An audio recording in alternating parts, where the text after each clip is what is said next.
What is DeFi? Well, it stands for Decentralized Finance. In the past, we have always used centralized finance, which is where there's a central authority that controls the flow of money. The government and the banks control it. They don't really say they do, but they do. They can print more of it if they want to. They can stop you from borrowing it if they don't want you to. They can even stop you from having a bank account. If they wanted to, at any time, they could have your money. They have your money, so they could change it, and you really couldn't argue against it. I mean, you could, but how would you prove it? You gave your money to them. It was based on trust. Also, if you're running a business, they limit what you can do. For example, right now, if you have a little magical tree business that may be for medicinal purposes, they can tell you not to bring in any of that money from the business to the bank, which seriously limits you. It means you can't deposit it or invest it or even use them to keep it safe. One more thing, traditional finance is quite expensive. Payday loans go up to 500%, credit cards can average 25%, and even personal loans can cost you 18% of your value. These are really high rates, but you pay them if you need to, because that's what you got. The alternative is decentralized finance, where there are no banks. Instead, there are pieces of code that run and act as a bank. They're open to anyone. They don't require you to trust them because they're literally a piece of code running a program. If you wanted to, you could read through it and verify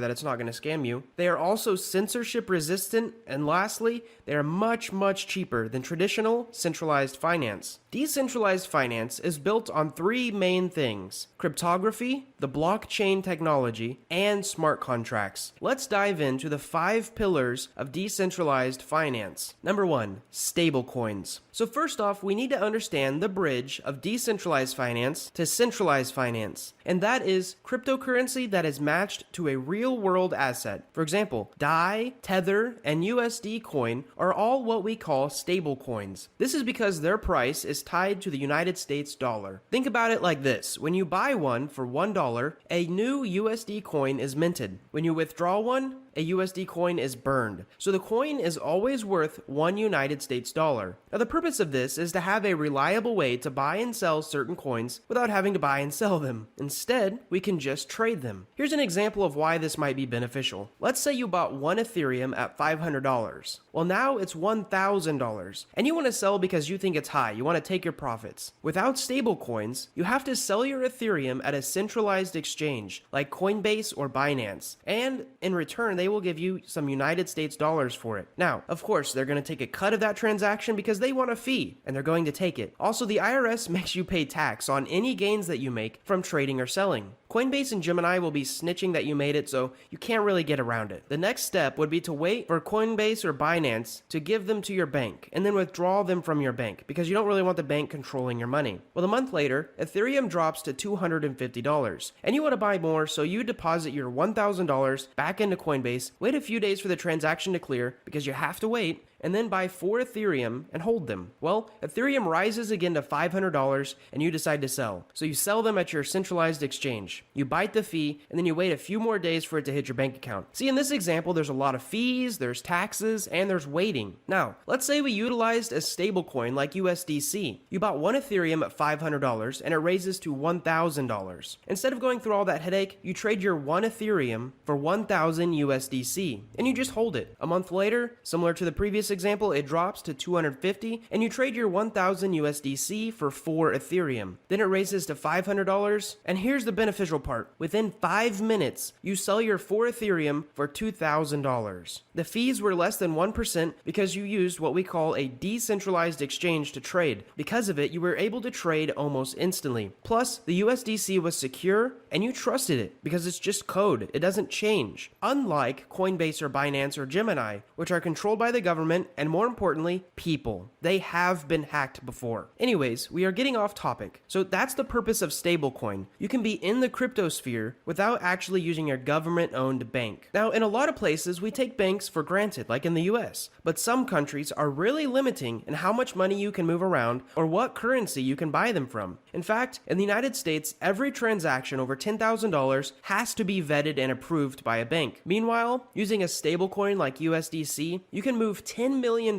from one address to another without anyone blinking an eye for like a $5 fee. You could never do that with United States dollars. Number 2, borrowing and lending. So another important pillar of decentralized finance is lending and borrowing. In fact, a huge part of our current financial situation in the world is based on lending and borrowing money, so it would make sense that the blockchain could do it better. One of the reasons we can reliably lend and borrow with banks is because we usually put something down like 20% collateral, so that if we never pay back the full loan, our government can come after us and throw us in jail or make us pay that money. In short, there are legal consequences for not paying a loan back. Well, with crypto, this is a problem because one of the pros of crypto is anonymity. You could put 20% down and run away with the rest of the loan never to be seen again. So we have to find a way to solve this. In fact, with the use of smart contracts, we can actually allow others to use our funds while still keeping custody of them. So let me go through a little example. Person A wants to earn interest on his coins, while person B wants to borrow some coins. So person A goes to Compound or Aave, which are two platforms that allow crypto borrowing and lending. And person A deposits his coins into a smart contract. If you don't know already, smart contracts are just code that run a particular function. In turn, what he gets are called C tokens or A tokens that are a representation of his original coin plus interest. Whenever he wants to, he can just turn his A tokens or C tokens into that smart contract that was created by Compound or Aave, and they spit out his original deposit plus interest. Now, the smart contract is created this way so that there's no human being that has to do the calculation or have to do the transaction. It's all automatic by code. So that solves person A wanting to earn interest by lending in a traditional way. In the borrowing portion, person B must do something called over-collateralize his loan. This means if he wants to borrow $100, he must put up $120. So that way, if he runs away and never pays back his loan, the smart contract is written in a way that it can pay back person A their coins plus interest. Now, at this point in time, you might be asking, what's the point of taking a loan if you already have the money? Well, you're probably thinking in United States dollars. Say you have 10 Ethereum worth $1,000 because they're each worth $100, but you don't want to sell them because you greatly believe in the Ethereum project, so you put them up as collateral and borrow $800 worth of Tether, which is a stable coin pegged to the United States dollar. So you trade that $800 around, you make some money, you lose some money, you make some more money, and now it's time to pay back your loan. So you have $850 in Tether, and you pay back the original $800 loan to get back your 10 Ethereum. Well, in this little example, you made $50 from the little trades that you did, and you got lucky, but it has also been a few months, and Ethereum, like it has done in the past few months, exploded, and now they're worth $150 each. So now you have 10 Ethereum at $150 each, so now you control $1,500 plus the $50 you made trading. Basically, if you believe in Ethereum, and you have it, but don't want to sell it, and you want to use the value of it, you can take a loan out on it, hoping that it will be worth more whenever you cash it out. However, if you traded, you lost some money, you gained some money, and then you lost some money, and maybe you ended up with $750 Tether, you would have two options. Option A is to front the extra $50 to pay back the full loan, the $800, to get back all of your collateral, and option B is to just keep your $750 and lose your 10 Ethereum, which could be worth a lot. Now this might be information overload, but real quick, there is a second type of loan in crypto called a flash loan, which is a loan that lasts for like 10 seconds. If you could buy Ethereum for $10 on Coinbase and then sell it for $11 on Gemini, theoretically, you can make $1 every time you did that. And so you can use what we call is a flash loan to literally borrow millions of dollars. You don't have to put any money down. You just write a flash loan to borrow $10 million,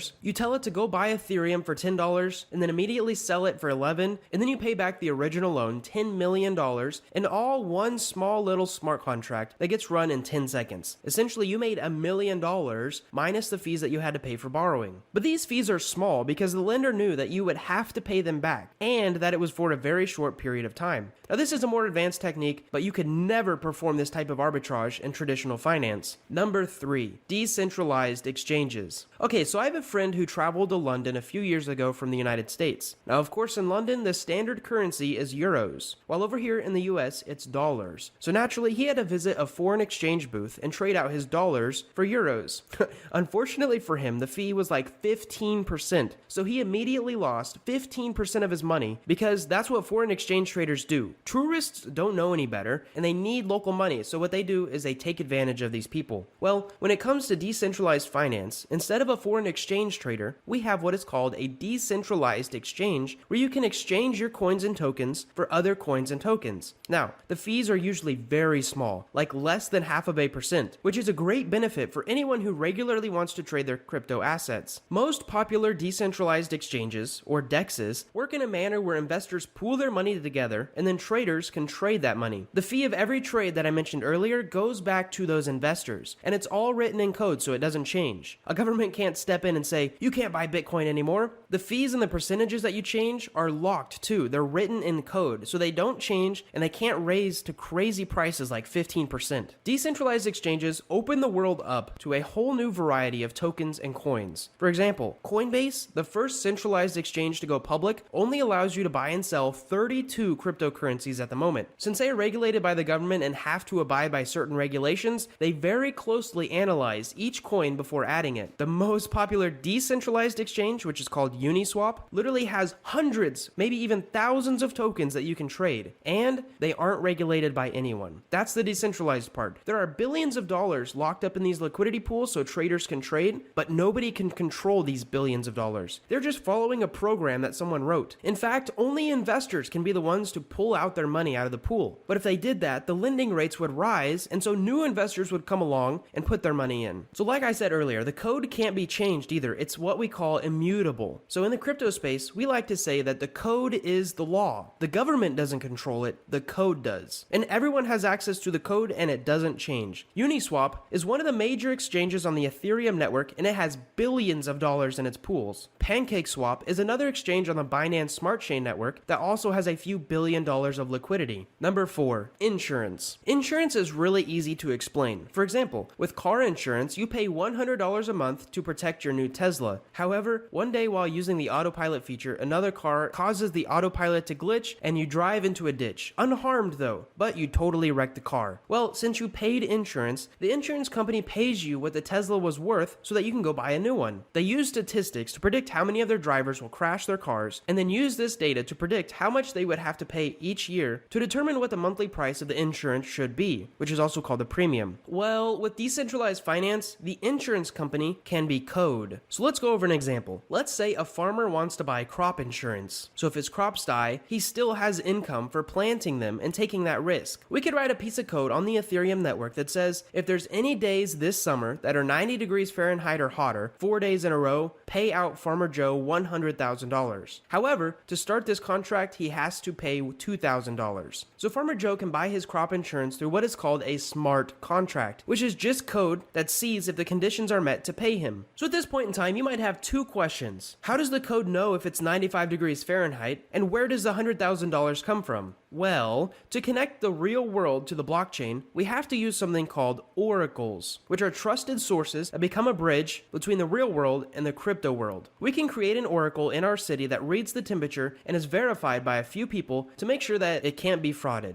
Then the smart contract can reliably use it as a data source to decide if insurance requirements are met or not. Secondly, the $100,000 comes from other people buying insurance that bought the premiums, but maybe they didn't get paid out because the requirements were not met. Just like an insurance company makes profit, people who provide liquidity to any decentralized finance platform may be incentivized with an interest rate to earn on their deposit. In other words, some of the $100,000 may come from investors who earn money by lending their money. Lastly, we have number 5, which is margin trading. So margin trading is a whole new beast. Let me explain margin trading in the traditional world real quick, and then I'll explain it in the decentralized world. So you want to buy the Apple stock, and right now it is $100. So essentially what margin is it is a loan that will automatically sell your stock if the stock goes below your down payment. So to buy a $100 stock, you need a $100 loan. And the bank agrees to give you that $100 loan if you can give them a $20 down payment and a small fee of 5% a year. So here's two scenarios that could happen. The stock goes from $100 to $150. You have paper hands, so you decide to sell the stock and you get $150. You pay back $80 of your loan because the bank already had your original $20 as a down payment, 5% and you keep the rest, which is a profit of $70. So essentially you made $70 by only spending $20. This means that you more than tripled your money, even though the stock only went up 50%. This is the power of margin. You use it when you think something is going to increase in value to multiply your own money. Now, let's take a look at another situation. This is the second scenario, and it's if the stock drops to $50. Well, with margin, you actually have to sell as soon as the value of what you bought can't pay back your loan. So the stock starts out at $100, then it starts dropping, 90, 85, and then as soon as it hits 80, boom, the bank forces you to sell your one stock of Apple at $80 so that you can pay them back those $80 that you borrowed. So the $80 you made from selling the stock plus the $20 that you gave them as a down payment equalizes the loan. And now the bank has their original $100 they originally gave you. So you're free and clear, you've paid your loan back, but you didn't profit anything. In fact, you lost your original $20 that you put up as down payment. In centralized finance, to trade on margin, you usually need to be able to prove who you are, along with have a minimum of a few $1,000s to even have access to margin trading. The fees are also much higher than 5%. In decentralized finance, margin trading can be a lot quicker, open to anyone in the world with money, and a lot safer as well. So wrapping this video up, we have covered 5 big pillars in decentralized finance: stablecoins, lending and borrowing, decentralized exchanges, insurance, and margin. Hopefully now you can see the value add of decentralized finance and why so many investors are piling billions of dollars into this new technology. Thank you guys so much for watching, and we hope to see you in the next one.